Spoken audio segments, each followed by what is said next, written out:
McDonald's Israel से McDonald's वापस ले रहा है, इसलिए वापस ले रहा है क्योंकि इजराइल में मैकडॉनल्ड्स इजरायली फौजियों को खिलाया जा रहा है। नाजरीन, अगर आप लोगों को याद हो, जब इजराइल और फलस्तीन के दरमियान जंग शुरू हुई तो उस वक्त इजराइल की जानिब से ये ऐलान किया गया कि हम तमाम फौजियों को मैकडॉनल्ड्स देंगे। इजराइल के अंदर जो मैकडॉनल्ड्स मौजूद हैं उनको इजराइल की आर्मी के लिए खोल दिया गया और बोला गया कि आप लोग इधर से फ्री मील्स हासिल कर सकते हैं। नाजरीन, बॉर्डर्स पर भी इजरायली फौजियों को फ्री मैकडॉनल्ड्स प्रोवाइड किए गए, जिसके बाद हमने देखा कि पूरी दुनिया में ऐलान कर दिया गया कि मैकडॉनल्ड्स का बॉयकॉट किया जाए, मैकडॉनल्ड्स से चीजें मत खरीदी जाए।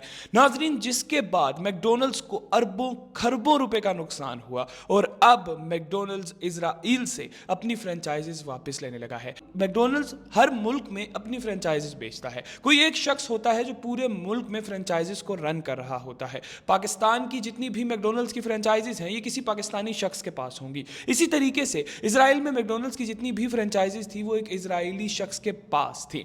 नाजरीन, पूरी दुनिया के जितने मुसलमान ममालिक में मैकडॉनल्ड्स मौजूद हैं, उन सब ने मिलकर मैकडॉनल्ड्स के हेडक्वार्टर में मैकडॉनल्ड्स को कहा कि आपके इजराइल वाली ब्रांचेस की वजह से हमें नुकसान हो रहा है, लोग हमारा बॉयकॉट कर रहे हैं, तो आप इजराइल से अपनी ब्रांचेस खत्म कर दें या तो उनको अपने पास रखें। अब मैकडॉनल्ड्स की जानिब से ये बोला गया है कि हम इजराइल से 250 मैकडॉनल्ड की फ्रेंचाइजीज वापस ले लेंगे, ब्रांचेस वापस ले लेंगे। नाजरीन, होगा ये कि खत्म नहीं की जाएंगी इजराइल से फ्रेंचाइजीज, सिर्फ मैकडॉनल्ड अपनी 250 फ्रेंचाइजीज वापस खरीद लेगा इजराइल के उस बंदे से जिस इजराइल के बंदे को उन्होंने वो फ्रेंचाइजीज बेची हैं। अब वापस खरीदने से होगा क्या? तो फिर मैकडॉनल्ड्स अपनी मर्जी का मालिक होगा। मैकडॉनल्ड्स चाहेगा इजराइल के फौजियों को डोनेट करना तो करेगा, नहीं चाहेगा तो नहीं करेगा। इसीलिए मैकडॉनल्ड्स की जानिब से यह फैसला किया गया है कि इजराइल के अंदर 250 फ्रेंचाइजीज जो मौजूद हैं वो इजराइल के बंदों से वापस ले ली जाए, मैकडॉनल्ड्स के अंडर कर दी जाए। नाजरीन, ये बात याद रहे आप लोगों को कि मैकडॉनल्ड्स जो इजराइल में मौजूद है उनके अंदर 5000 इजरायली